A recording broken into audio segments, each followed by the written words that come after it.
একটি শান্ত গ্রাম। সেখানে থাকে রাহাত নামের এক কিশোর।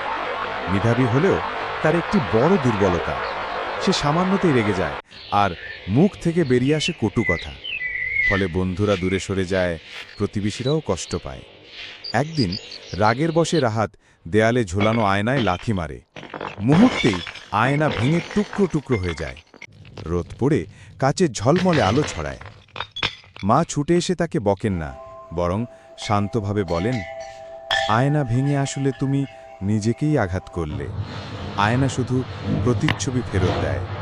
তুমি যেমন হাসবে, আয়নাও তাই ফিরিয়ে দেবে। রাহাত বুঝতে পারে মানুষও আয়নার মতো। রাগ দিলে রাগই ফেরে, ভালো ব্যবহার দিলে ভালোবাসা ফেরে। সে নিজেকে বদলাতে শুরু করে। ধীরে ধীরে হাস মুখে কথা বলা ও ভদ্র ব্যবহার তার অভ্যাসে পরিণত হয়। কিছুদিনের মধ্যে গ্রামের মানুষ অবাক হয়ে দেখে আগের রাগী রাহাত এখন সবার প্রিয়।